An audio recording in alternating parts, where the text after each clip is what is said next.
Let's talk some chess. Have a really exciting game from Mikhail Tal. This was played in 1969 as part of a Simul, so simultaneous game where he's playing many people. The person he's playing this game is named Sviridov. Sviridov. And Tal has the white pieces and opens with e4. Black responds with the Sicilian defense, c5, and Tal puts his knight on f3.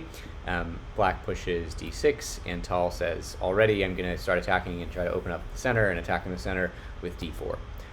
White takes, and Tal takes back with the knight, and now Black develops a piece, nice move, develop a knight to f6, and also attack the undefended white pawn. So Tal responds by developing a knight of his own and adding some defense to that pawn, and Black now plays g6 with ideas of fianchettoing his bishop. This is kind of a nice theme, which we're going to see later in the game. Black is taking a little bit too much time to do things, so it takes 2 moves to get this bishop developed, and Tal is always going to be 1 step ahead of you. He's going to have just enough time to make his attack work out. And you know, this is a perfect example. Tal only needs 1 move to develop his bishop to the nice e3 square. So Black fianchettos his bishop, and Tal plays f3, adding support to this e4 pawn if this knight ever wants to move away. Black develops his other knight. Tal develops his queen to d3. Black develops his bishop to d7, and Tal castles queenside. So now we kind of know which side Tal is castling on, or you know, clearly we know which side he's castling on. And because of that knowledge, Black puts his queen on a5. Makes sense as a move. You know, you're attacking this a2 pawn. It's currently defended by the knight, but if the knight wants to move away, that pawn will fall. You're also sort of pinning the knight to the queen. The queen is defended, of course, but when you're playing Tal, it's not a terrible idea to try to trade queens. You know, so he doesn't just attack. So, you know, it makes sense that you put your queen on a5. Tal plays a really nice defensive move, which is often a good move when you castle queenside, which is just king to b1. Now the king is protecting the 3 pawns that are in front of it. Black puts his bishop on the semi-open c file with, puts his rook on the semi-open c file with rook to c8. The problem with this, it's a decent move getting your rook kind of into the attack. The problem is that Tal now knows that Black is not castling on the queen side. If Black castles at all, it must be on the king side, and Tal immediately responds with g4, hoping to march those pawns forward and break open the king side and start an attack. Black responds with h6. This prevents the immediate g5, but Tal says, I'll prepare g5 by playing h4, and now I have support for playing g5. Black decides to sort of try to march the pawns himself on the queen side with a6. Tal develops his final piece, so completes development with bishop to f2. This connects the 2 rooks, and then Black tries to get his knight to a better square on e5, and also opens up the rook to join in the attack. So a really exciting game because both sides kind of have some semblance of an attack, and it's going to be a race to see who can attack the other king, get to the other king first. So Tal plays the move that he prepared, which is g5. Obviously this attacks the knight, and Black takes back. And now we're going to start the journey of this amazing h-pawn, and we're going to see that this h-pawn really carries Tal to an impressive victory. So the first step in the journey is just taking the pawn back on g5. This comes with an attack on the knight, and this is a better position for white, but Black can sort of at least try to keep some chances here by plugging up the h-file with knight to h5. Prevents the rook from having total control of this file. It obviously moves the knight out of harm's way for now. But instead of doing that, Black decided, I've got a bunch of pieces that are ready to attack the white king. I'm going to go for it, and I'm going to attack, and I'm going to play rook to h1.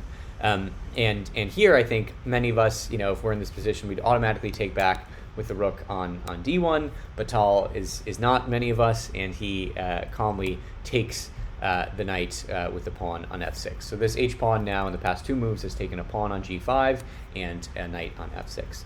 And now Black says, I'm going to keep going for it. I'm going to play rook to d1 check. And this is a little bit of a tricky move because if you take with the wrong piece here, you're going to be in trouble. If you take with the queen on d1, which actually doesn't look like a terrible move because you can kind of get the queen to the h-file. The problem now is that you get bishop takes on f6, takes that really awesome pawn, and now Black is down a piece, but Black has a scary looking attack, right? He's got the rook lined up, the queen's here, the knight, the bishop after the knight moves is ready to slice this way, and White's attack is totally gone. White has no attack to speak of. So that actually would be the incorrect move.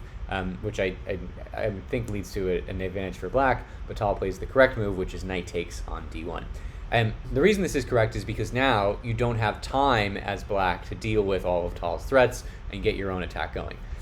Because if it doesn't work now to take this pawn on f6, because then queen takes queen on a5. So by moving the knight, you've opened up a discovered attack from the white queen to the black queen, and now black just doesn't have time to deal with all of this stuff. So here, black says, okay, you opened up an attack, I'm going to take your queen, and, hoping here that Tal will just trade queens, and then maybe black can keep his attack going. So, bishop takes on d2, and then black, kind of keeps playing. But instead, Tal says, no, I'm in control of the time. You don't have time to deal with all this stuff. I'm going to take the bishop on g7. So this pawn started out on h4. It took another pawn on g5. It took a knight on f6, and now it has taken a bishop on g7. So a really awesome kind of zigzag pattern for this pawn to take, taking a ton of pieces kind of along the way. And now you're in big trouble as black, and this is actually this was the position that black resigned, because you can't deal with this. You don't have time to deal with this threat. And the idea here is that obviously if black makes some silly move, Tal is threatening rook or queen promotion to g8 with checkmate. So you have to deal with that. You can't take any material here with the queen.